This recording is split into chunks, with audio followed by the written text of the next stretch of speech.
Hello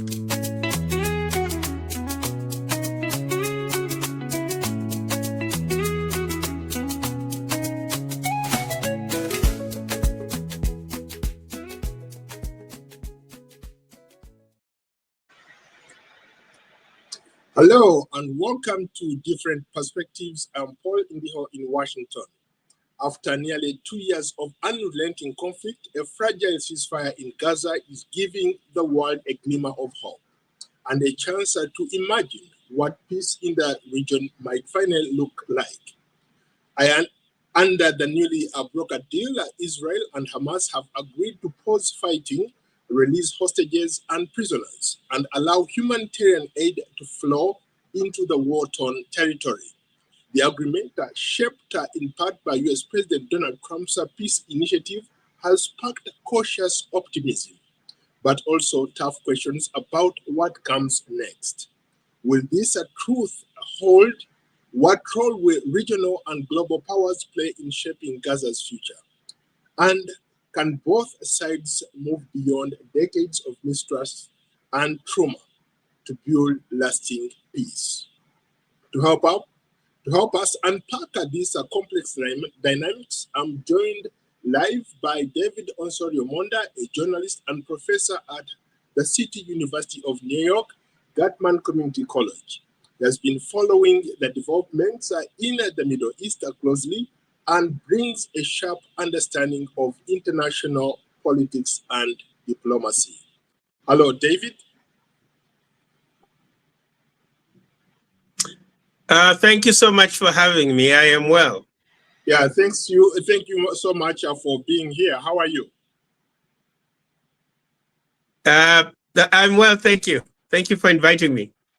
Very good. So let's get into it. Let's get your assessment of this peace deal, what it means for the entire region, and what we can learn from this going forward.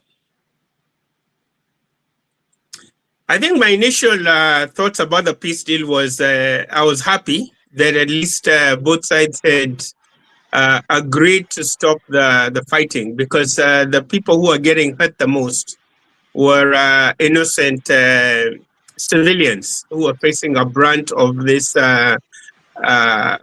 Israeli assault on Gaza, the security operation there.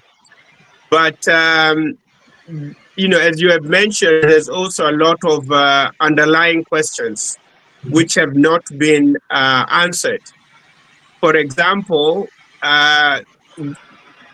if the Israelis insist that Hamas is excluded from this agreement, will Hamas just allow itself to be sidelined without moving back to violence as a form of diplomatic negotiation through through terrorism? The second question is, how will this humanitarian aid be distributed? Hello, David? David? It looks like I lost you. Hello, distributed is a big challenge. So there's a lot of unanswered questions going forward. Okay, what factors made this ceasefire possible after nearly 2 years of unrelentless, bombardments and killings? I think there's three main ones. I think firstly, Hamas is exhausted. Hamas has been militarily defeated. The Israeli intelligence infiltrated Hamas at the highest levels. And I think you remember even in Qatar, Hamas negotiators were being attacked by Israeli jet fighters. So Hamas was really felt entrapped and encircled in a whole range of areas. I think the second factor was on the part of Benjamin Netanyahu and the Israelis. There was growing civilian pressure within Israel, particularly the families of the Israeli hostages, that were frustrated that Netanyahu was using this conflict, as a political power play to avoid going to jail, because we know he has a case over him. And they wanted their hostages back. They wanted their loved ones that were held in Gaza back. But I think the third element is the pressure from the US, whereby Donald Trump moved even closer to Israel, provided Israel with the security and diplomatic cover to conclude that operation in Gaza. But then Trump was also able to really put pressure on the Arab countries and on Qatar and Egypt in particular to ask Hamas to agree to a deal. So I think on those three levels, Hamas being exhausted, Israel needing the hostages back, but also pressure from outside, from the US. I think those three levels are what made this possible. Do you think that without President Trump's intervention, we would have come to this point where we are talking about a truce, a peace agreement that is going to be signed tomorrow? Well, I think his intervention is timely. His intervention is good in terms of there being a deal. But, you know, as I'm sure you're aware, many deals have been signed in the Middle East over the last 80 plus years. And every time there's a reneging in terms of these promises. So I think his intervention was timely. But the bigger challenge will be whether Donald Trump will be able to sustain these peace deals going forward. Because one of the challenges with Trump's foreign policy many times, it's all about deal making. It's very transactional. And many times there's no long-term strategic thinking in terms of the broader long-term goals in terms of U.S. foreign policy, also bearing in mind the history of U.S. foreign policy in the region. So I think in terms of a transaction, in terms of making a deal for now and a ceasefire, it's a good thing. But I think, the truth of this agreement will be in whether it will be able to be sustained in the days and the years, to come. To your point, what are the main obstacles that you foresee that could derail this truce?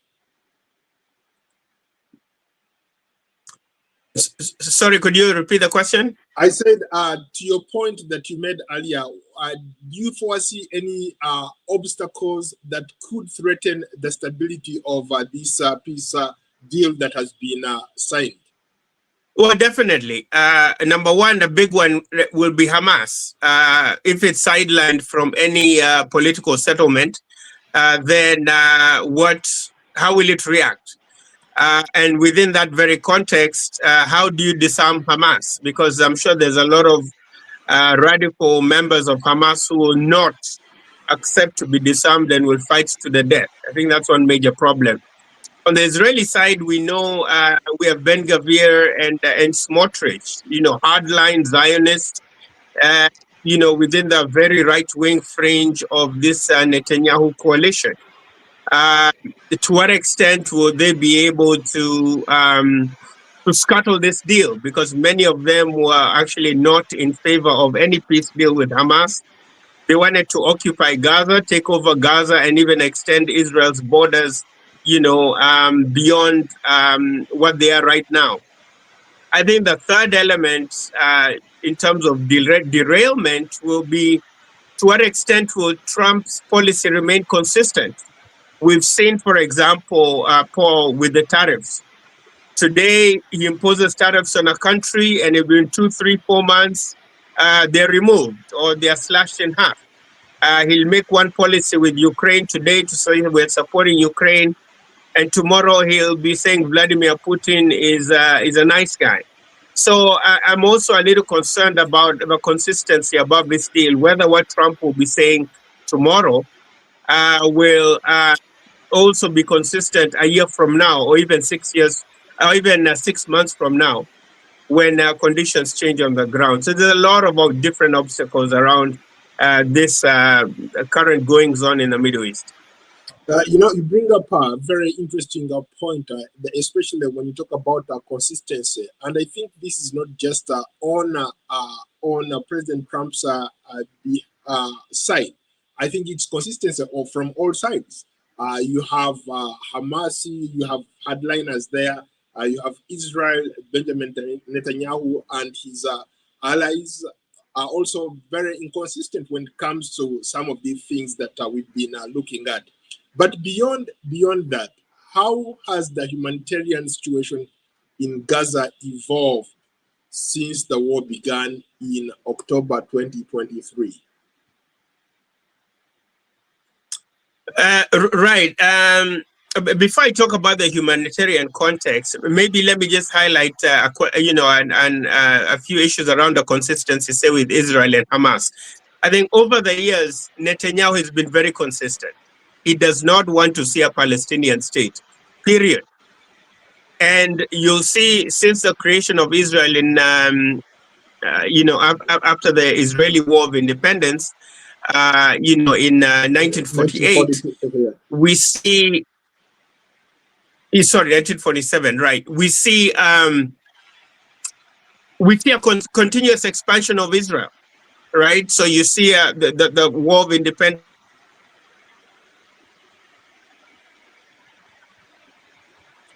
Hello? Israel's borders have expanded. We see it during the 1967 war with the occupation of the Sinai and and the Golan Heights, and we also saw it after the Yom Kippur War. Israel has consistently looked at the Middle East as and the occupied areas as strategic buffers. And Netanyahu has been very consistent about that, about expanding the settlements and about keeping those settlements and protecting the settlers, even though multiple UN resolutions have gone against that. So he's been very consistent on that. I think Hamas has also been very consistent, Paul, in terms of its application of violence and the use of violence and terrorism to advance political objectives. And we see this even in terms of how it was governing Gaza. There were a lot of frustrations with Palestinians about its delivery of public goods, infrastructure, electricity, public safety, and so on and so forth. But Hamas is all about confrontation with Israel. And using the plight of the Palestinians consistently to advocate for more and more concessions from Israel. So I think that's an important thing to think about, how these two titans, Hamas on one hand and Netanyahu on the other, they know each other very well, and they're consistent about their not wanting the other or eradicating the other. And when you add the biblical angle to this and the history around it, that's like putting fire on a petrol. Is extremely explosive. But in terms of your question about humanitarian aid, two big things come to mind. Number one, how will this aid be distributed? We know there's no police in Gaza. We know that security systems have collapsed. And we know there's no peacekeepers in there right now. Second question, before you distribute this humanitarian aid, what troops will be used? Will there be Kenyans? Will there be Ugandans? Will there be Americans? Will there be Canadians? Will there be Europeans? What countries will constitute this force? Or will there be only Arab countries that will contribute a force? I think when you also think about humanitarian aid, how do you stop this humanitarian aid getting into the hands of Hamas fighters? Because the challenge here is, if the humanitarian aid gets back into the hands of Hamas fighters, you're really replenishing the hands of, of terrorist groups in the region, which is extremely destabilizing for the very situation we're trying to avoid. So I think you raise a very important and critical point. And as much, again, as we said, yes, there's been an agreement and the fighting has stopped. But the details of those deals, those 19 points that are left on this 20-point deal, a lot of them are still up in the air. A lot of them are not clear. And the U.S. has, and one of Trump's big promises was to get America out of the Middle East, to get America out of these forever wars, right? America first, that was spending millions of dollars abroad, and America was struggling at home. So, to what extent will Trump be involved and get America involved, but also remain consistent with his promise not to get America involved in these forever wars, whether it be in Afghanistan, Iraq, or right now in Gaza? Yeah, you bring up some very interesting points, David. For example, the issue of who's going to take over once once Hamas is out of the picture, once Israel withdraws. But there is also an issue that I have been noticing over the years, especially now with the suspension of the humanitarian foundation's operation. What does that mean for aid delivery? Because you have all these trucks now trying to get in, but how is that aid going to reach the most vulnerable? So this is the problem. How is that aid going to reach the most vulnerable? All the infrastructure in Gaza has been destroyed. Will the pledges, the billions of dollars that will be needed to reconstruct Gaza, will those be forthcoming? That's another element.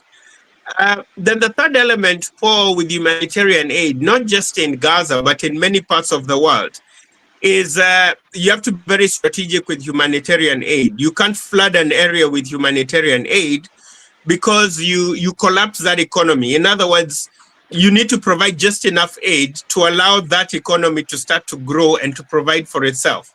So, for example, if you have a lot of free wheat coming into Gaza, for example, what happens to producers of wheat in Gaza if people can get free wheat from abroad, right? These are some of the challenges we have with humanitarian aid, because humanitarian aid generally is there to alleviate an immediate crisis, right? But in alleviating an immediate crisis, it creates its own unintended consequences, right? In relation to creating dependency on aid, on support from abroad, but also if aid is not, is not monitored carefully, if it floods an area, it collapses domestic local systems of production, and it collapses the local economy's ability to rebuild itself and also to create value and goods and services that can be used domestically in Gaza, but also that can be exported. So I think this will be a major challenge. I think the big immediate challenge will be how to rebuild that infrastructure to actually get that aid to the people. And then the other question will be, how do you ensure that aid actually gets to the people and not to and not to the terrorist groups or to the radical elements within the region.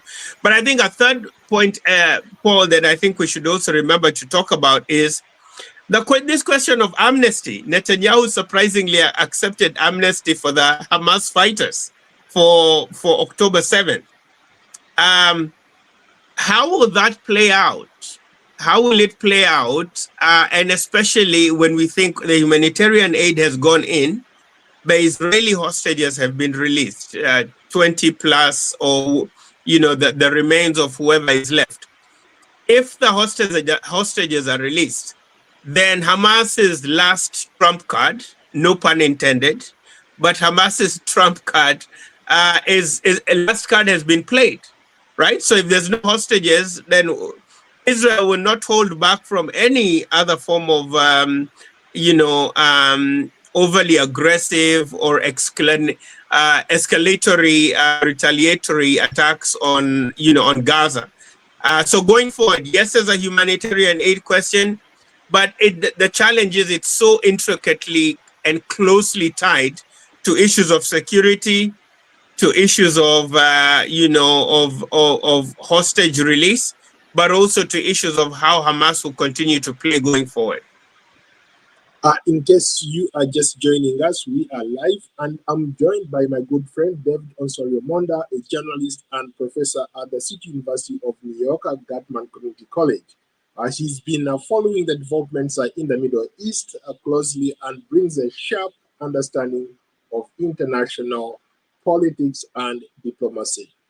David, back to you. How likely is it that Hamas will comply with these conditions of the ceasefire in the long term?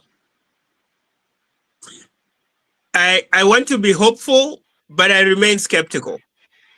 I remain skeptical because, as I mentioned earlier, Hamas has consistently been about the elimination of Israel, of a state of Israel. I think that's one very important factor. I think the second point is also that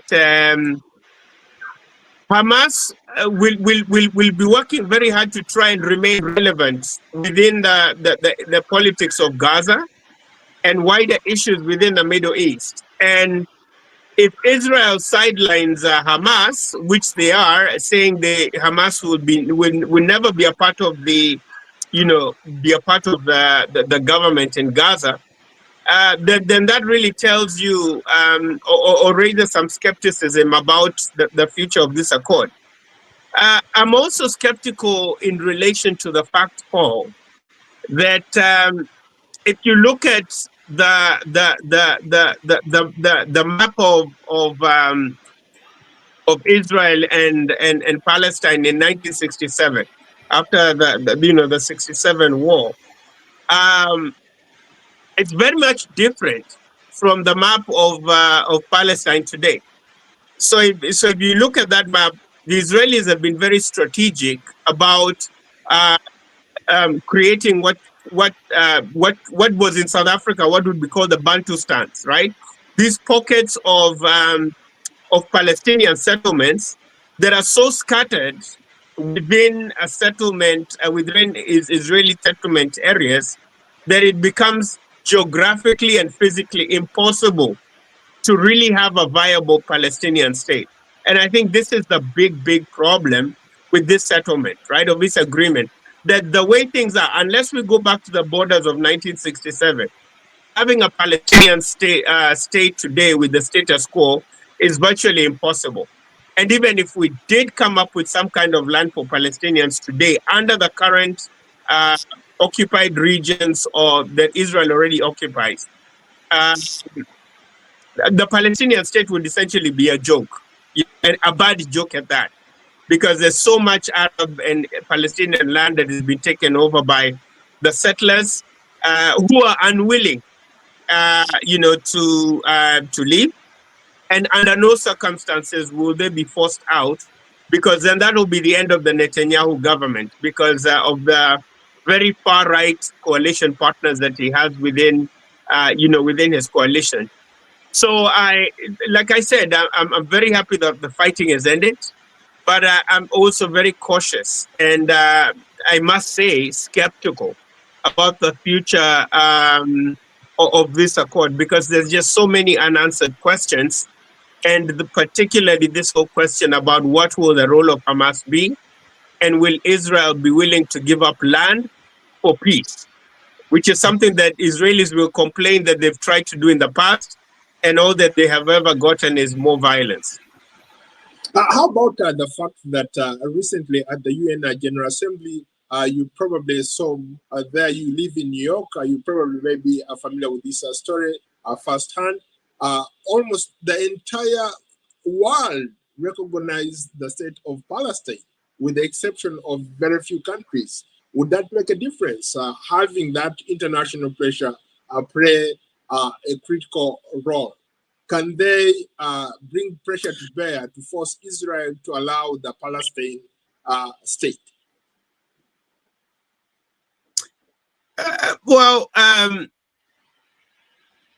Diplomatic pressure is one thing.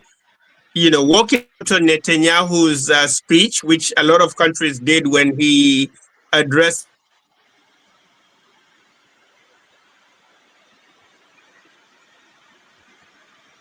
an angle is beyond the diplomatic recognition of Palestine, say by Spain or by France, major players within the European Union.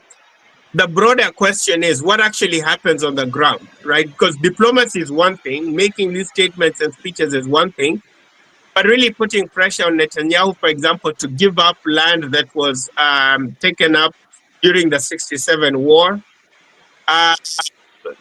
convincing Netanyahu that Hamas has in some way to be brought into government, because if Hamas is not part of this government, then it will go back to terrorist acts, because Hamas has to be a player.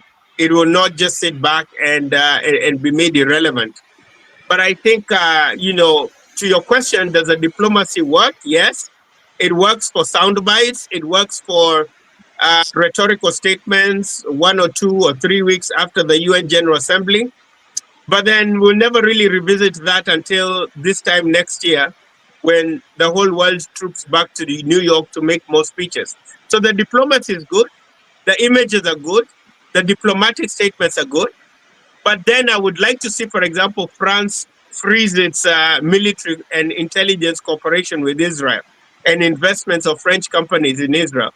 Then I'll know France is serious.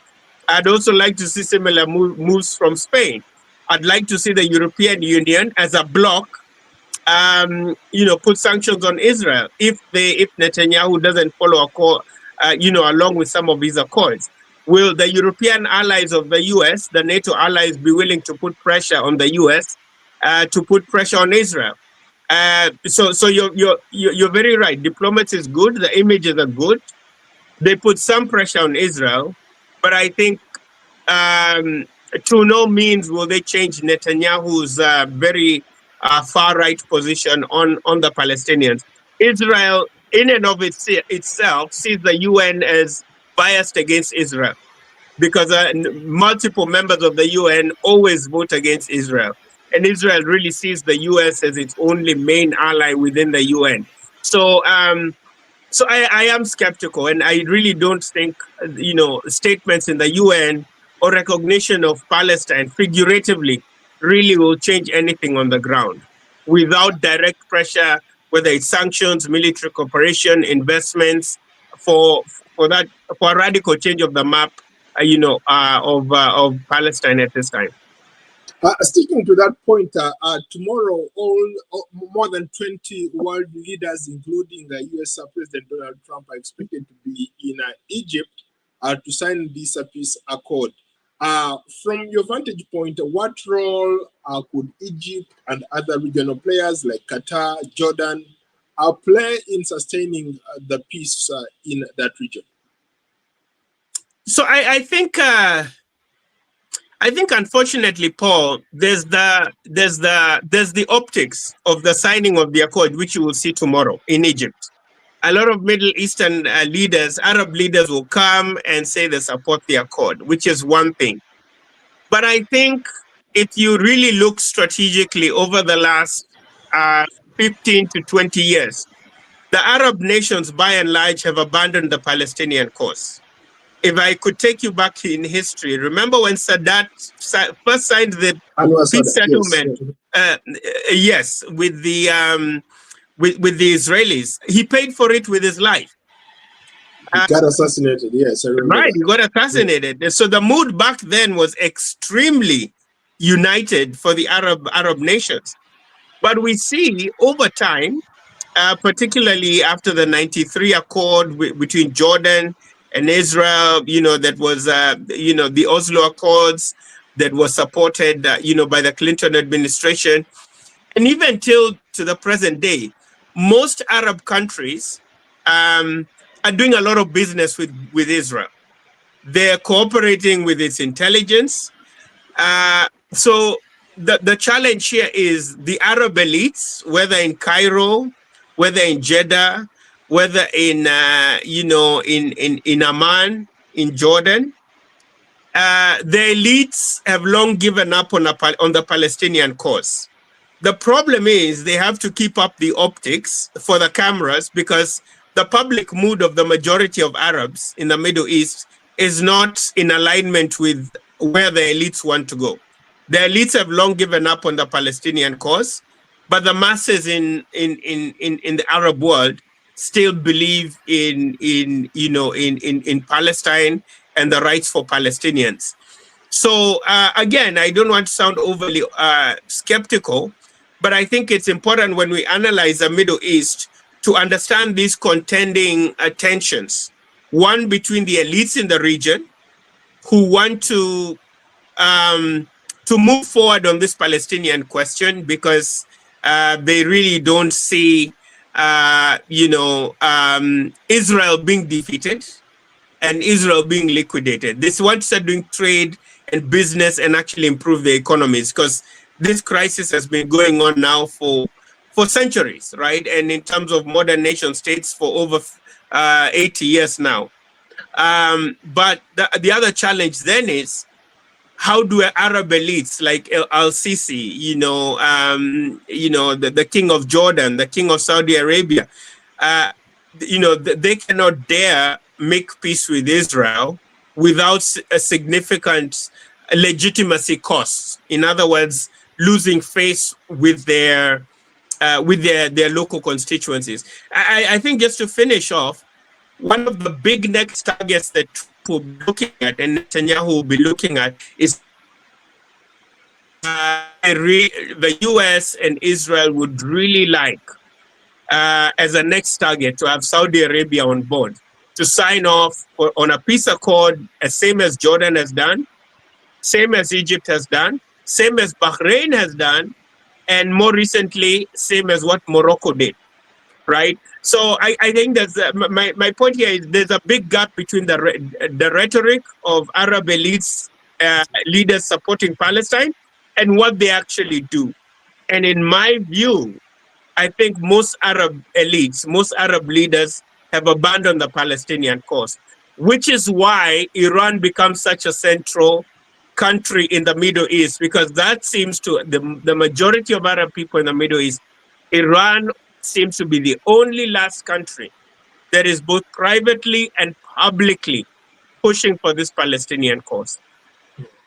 That's an interesting point. Now, does that mean that the agreement this agreement that is going to be signed tomorrow, where does that put the aspirations for statehood? What does that mean going forward?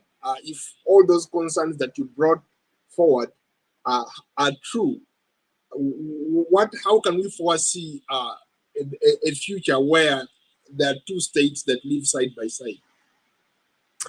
So this is a difficult one, Paul. I mean, I think a best case scenario for Palestine is, they're essentially given a token piece of real estate and asked to create a state, and which would be really unfortunate, because the idea of a two-state solution is to have two viable, one Jewish state, one an Arab state, that are at par in terms of land, in terms of rights, historical rights and access to the land, but also that I think the broader questions of the rights to return would be settled. And by rights of return, I'm talking about the Palestinians who were expelled after the creation of Israel and after all the Arab-Israeli wars. We still have millions of Palestinians abroad from 3-4 generations now who would like to return back to Palestine and back to the land which is currently occupied by Israeli settlers. So I think this creates its own very complicated dynamics, because, Paul, let's not forget, Israel faces a demographic time bomb. And by that I mean, over time, the Arab population is going to double and triple, and the Israeli population will remain stagnant, or will remain the same, or will grow at a much, much slower rate. We even have this issue with Arab Israelis inside, the contiguous borders of Israel. Israel is very concerned about this demographic time bomb, where it will constantly be surrounded by more and more millions of hostile neighbors. And I think to your point about whether we'll see a Palestinian state, I think at best, Palestine what they would create for Palestine would be a token state without a lot of strength, without its own army, without any capacity to actually be a state. And I think if the Palestinians accepted that, that would be very tragic because, just to sign off to say you have a state when you really have a pseudo state, right? It's not really a country that has all the dynamics of a country, over legitimacy, over sovereignty, over access to its resources. I think will really be a tragedy. And I think that will be important going, which is part of the other element I was talking to you about, Paul, about this transactional policy of Trump. But there really doesn't seem to be a long-term plan beyond this quote-unquote deal, right? What happens 40 years from now, 400 years from now, right? Even 4 years from now? Trump's policy seems to be very ad hoc and contradictory in many cases, and very much about the here and now. I think part of the challenge with a lot of these very complex historical stories is, you can't settle the Middle East crisis like you're doing a business deal, like you're selling a company or selling bread or milk or a commodity. These are people's lives. These are histories of blood and tears. And I think it's very important, and I think this is one of the issues that negotiators need to be very careful about, is you have to really, when you make a deal, you have to really consider the widest context of how you understand the history, and to be sensitive to that. And to be sensitive to the land and some of these challenges, which go back thousands and thousands of years. You can't just make a deal today and say to forget about thousands of years of repression, history, and blood and tears. But David, how about people who argue, for example, that even a journey of 1,000 miles starts with that one step? You have to make that move. And to President Trump's credit, really, I cannot even think of any other person who could have done this. I think it took President Trump put his personal credibility on the line for this accord. I mean, he put everything that he's got to make sure that this thing happens. He's been talking about it. The Bidens tried it. Actually, when you look at maybe the history of that region, for the last 30 years, almost every other US president who has come into power has always wanted to bring some semblance of peace and stability in that region, but they've failed. And to a larger extent, one of the major players on the Israeli side has been Benjamin Netanyahu, right? So wherever they made that one step forward, they would do like 2,000 steps backwards. So nothing ever happened. But a lot of people are saying that President Trump deserves credit for even making this happen. Your response? I think he deserves credit, but I think that credit needs to come with footnotes, because as I said, you can sign a deal today, but that deal has to hold in 2 years from now, in 5 years from now, in 10 years from now, and in 200 years from now. And I think part of the challenge with Trump's approach to the Middle East, I believe it has been overly militaristic. And as much as we praise him for this deal, and yes, there's an agreement now, the question, Paul, is will there still be peace in the area in a year's time? Will there still be peace in the area in 3 years' time? And my critique with the Trump approach to Middle East in terms of how it's been overly militaristic is just imagine the number of Palestinians that have lost their lives, right? 1,200 Israelis die, 65,000 Palestinians are slaughtered. I think this is a big, big problem. And why I say Trump's policy has been overly militaristic, because a lot of the bombs and ammunition to kill those 65,000 people has been supplied by the United States. I also say it's been overly militaristic in terms of how we've approached Iran, right? Other presidents have really tried to have a very balanced approach in terms of their Middle Eastern policy, where they're carrots and sticks for Netanyahu, but there's also carrots and sticks for the, for the Arabs, for Hamas, or for the Palestinians. But the Trump administration has not only been overly militaristic, it's also been very one-sided in its diplomacy, right? It's not really always come across as an honest broker. And this then ties into the militaristic nature of Trump's policy on the Middle East. When you attack Iran, which has a voice for a large constituency of the Arab population.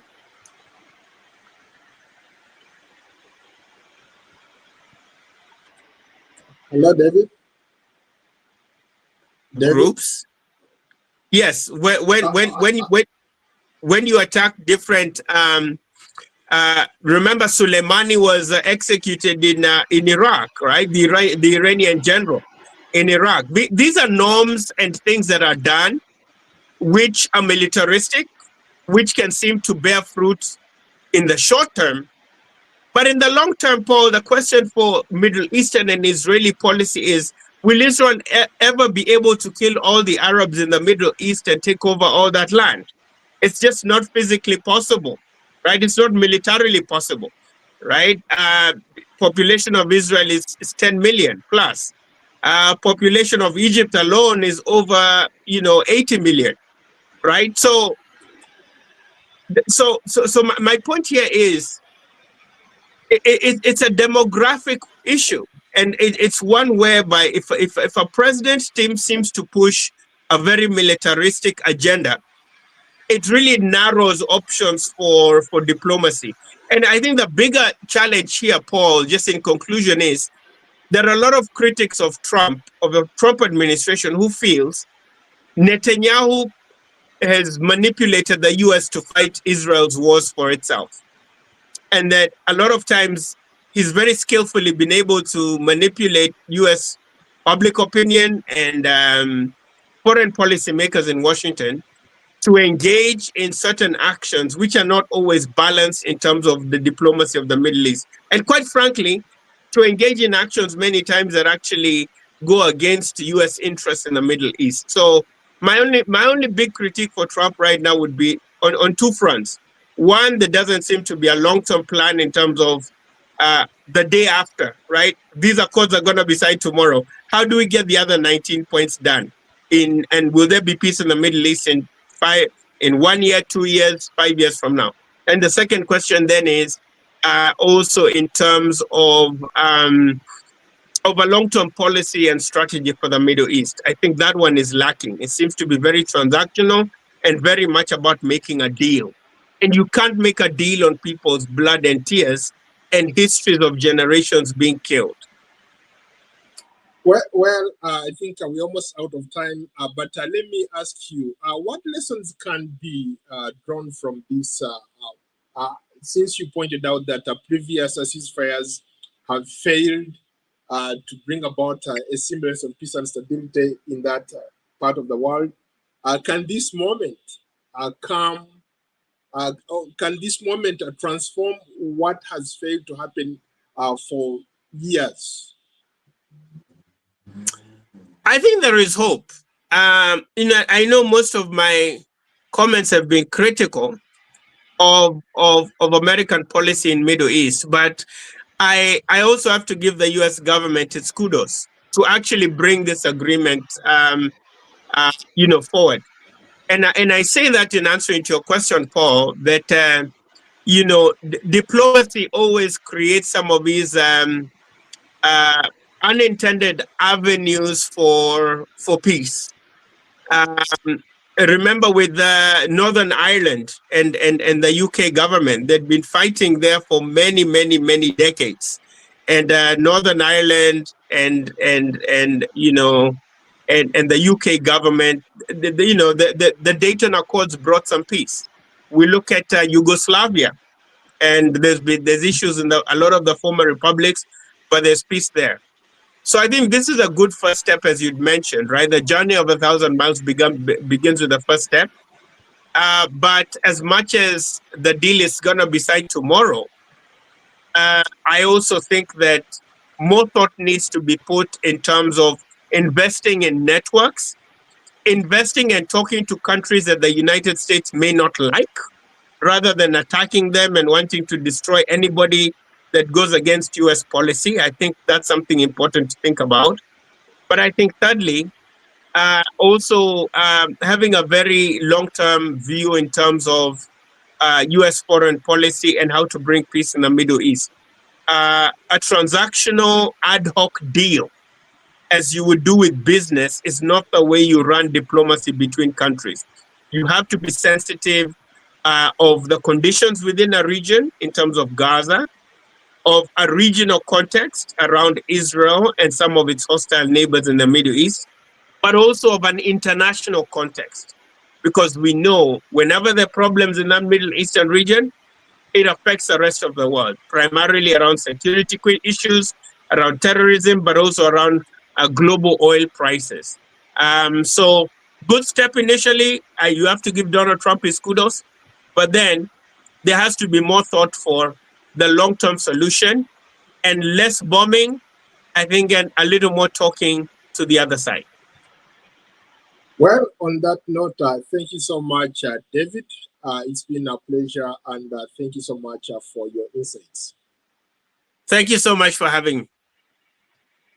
We want to know what you think about the ceasefire facilitated by President Donald Trump's administration, including a 72-hour pause and an exchange of hostages for Palestinian prisoners. Share your thoughts and comments in the comment section below, and we look forward to having another delightful conversation tomorrow about this topic.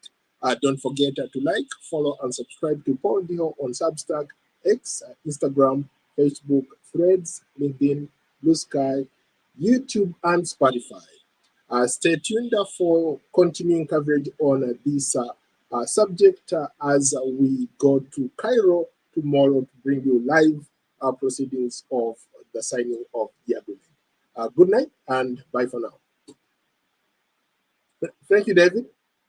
All right. Thank you. Thank you so much for having me. Feel free to reach out anytime you need anything else. Yeah, okay, stick around for a minute, okay? I'm gonna stop the recording. Yeah.